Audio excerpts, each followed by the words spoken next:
We went and had an evaluation with a psychologist, and it was really eye-opening to me to get the report back from the psychologist, because I had always thought that she just probably had inattentive ADHD. If she did, it was inattentive. It was not hyperactive. And he's like, oh, no, she totally has hyperactive. He said through the entire assessment, she was climbing on your back and on your shoulders and using your leg as a slide.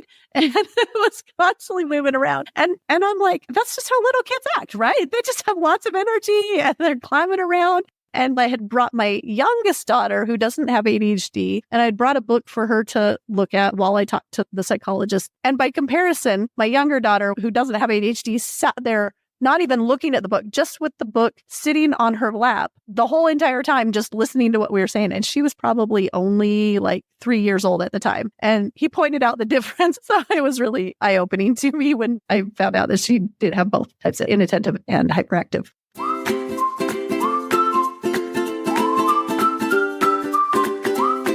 Hello, I'm your host, Miriam Brown. In addition to my teaching certificate, I have a bachelor's degree in psychology and a master's in curriculum and instruction. I spent the last decade as a public school teacher, and I want to give you insider tips on how to help your child do well in a system that might otherwise fail them.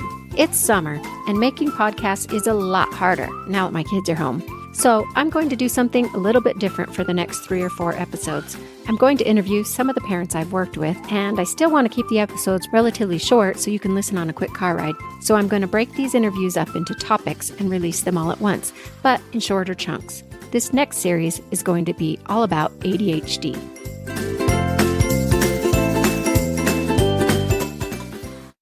ADHD can be a little bit controversial. I know a lot of people are just horrified that more and more kids are getting diagnosed with ADHD, and you hear a lot of people downplaying it as if it's some sort of a made-up thing. But if you do an MRI of a child with ADHD, you'll actually see differences in their brains. It's really expensive to do, so that's not how they normally diagnose it. But their brains are actually different. Kids with ADHD are not trying to be disobedient or lazy or wild. Their brains just don't function the same way that other kids' brains do. They're actually different in size, structure, chemistry, and even function. A child with ADHD will have a brain that is 3 to 5% smaller than a neurotypical kid. So you get a bit of a developmental delay, and the child might take a little bit longer to act their own age. One of the biggest differences is in the frontal cortex, right behind your forehead. This is the part of your brain that helps you focus, remember things, organize, solve problems, and think through consequences and control your impulses.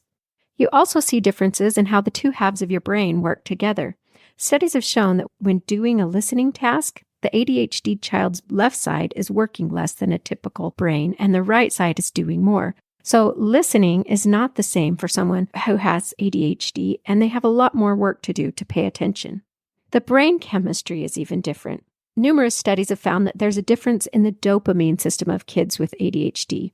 Dopamine is the chemical that makes us feel good, like if we eat sugar or even taking cocaine can cause a dopamine release. So kids with ADHD are going to require more stimulation to help them avoid unpleasant feelings of boredom because they lack dopamine. A typical kid might enjoy sitting down on your lap reading a story, but the ADHD kid is not getting enough of the good feelings from the story, so they might find it more fun to climb on your shoulders and bounce on the couch while they listen to the story. So they've also found that adults who learn to manage their ADHD as children have brains that end up looking pretty similar to a typical brain. But a person who has uncontrolled symptoms will still show major differences. So what that tells me is that learning to manage ADHD while you're growing up is really important. Our brains are what they call plastic. They're moldable, they're changeable, but it's not going to be easy. So I asked my friend, Erin Coppin, who's my medical practitioner, to talk with us about her children who have ADHD and how it has affected them, their family, and their schooling. Yeah. So I am mom of 3 kids. I have a son and a daughter with ADHD. And also my husband has ADHD. And then in my professional life, I'm a physician assistant in family medicine, and I treat patients that also have ADHD. Tell us a little bit about how you first started wondering if your child might have ADHD. So my middle daughter was the first that we found out, and I first actually started having inklings that she might have ADHD when she was in preschool. In my professional life, had gone to a pediatric behavioral health conference, and they were talking about all the symptoms of kids with ADHD, and they were talking about girls and how oftentimes they are underdiagnosed because they're not necessarily the problem kids, but they were listing off things like difficulty following multi-step instructions, take this to your room and go get this and then come back. They get lost. They talked about clumsiness. I always joke that my daughter could fall off the stool at breakfast like 5 times in 15 minutes. And then I asked her preschool teacher, how does she do in class? If I have her up like at the board doing work, she's great. Anytime I give her an assignment to work on independently, she can't get it done. And so that's where I first started kind of thinking about it. In kindergarten, the first week was doing great. And about the 3rd week of kindergarten, her teacher called me and said, hey, is something different? Has something changed? She's not sleeping as much because she just is distractible. And nothing had changed. And I probed the teacher a little bit, like, her dad has ADHD. I thought maybe. And she's like, no. And she just worked with her all year and she seemed to be doing fine. And then in first, the teacher had concerns because she said she wouldn't pay attention. She wouldn't look at her. She was always off looking at other things. She was talking to her friend. And as we kind of got into the school year, it was clear that she was struggling. And so we took her to primary care provider who did some questionnaires and had the teachers fill some stuff out. And he's like, yeah, she probably has it. And then we went and had a formal evaluation with a psychologist. And it was really eye-opening to me to get the report back from the psychologist because I had always thought that she just probably had inattentive ADHD. If she did, it was inattentive. It was not hyperactive. And he's like, oh, no, she totally has hyperactive. He said through the entire assessment, she was climbing on your back and on your shoulders and using your leg as a slide and was constantly moving around. And we hadn't diagnosed my son, who was older than her yet. And I'm like, that's just how little kids act, right? They just have lots of energy and they're climbing around. And I had brought my youngest daughter, who doesn't have ADHD, and I'd brought a book for her to look at while I talked to the psychologist. And he was telling me all about what my daughter, who does have ADHD, was doing during this. And by comparison, my younger daughter, who doesn't have ADHD, sat there not even looking at the book, just with the book sitting on her lap the whole entire time, just listening to what we were saying. And she was probably only like 3 years old at the time. And he pointed out the difference. So it was really eye-opening to me when I found out that she did have both types of inattentive and hyperactive ADHD.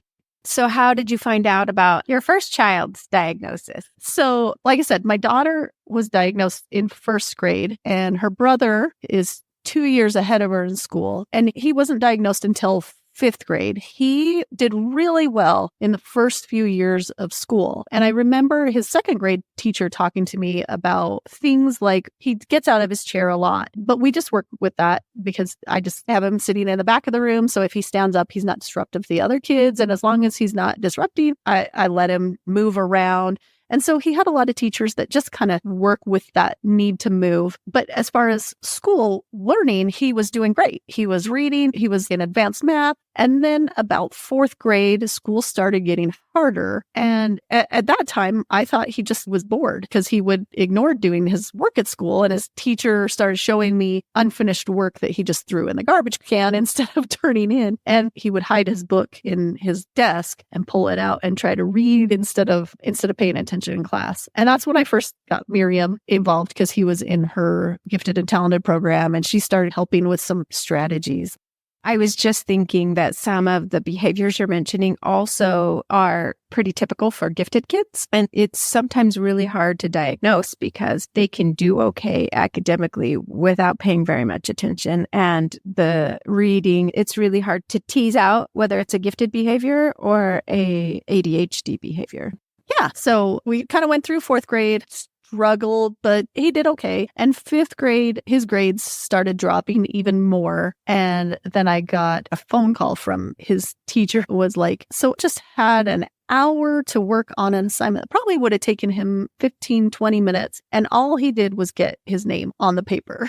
And the more that I talked to her all through that year, there were more and more of these ADHD type behaviors and distractibility and difficulty starting tasks. And I kind of mentioned, well, his sister has ADHD and his dad does. How do you think he compares to the other kids? Should I get him evaluated? And the teacher was like, I can't tell you, but was like nodding her head yes. Like, yeah, there's a marked difference between him and the other kids. And so we took him to his pediatrician and did the same thing. Had the teachers filled out some forms and they're like, oh yeah, he also has it. At that point, we decided to get him on medication, and it was marked, the difference. Like, he was getting C's and D's, and then the last quarter of the year, his grades suddenly went up to A's and B's. A lot of people think ADHD is the popular diagnosis. Now people are just diagnosing everybody with ADHD.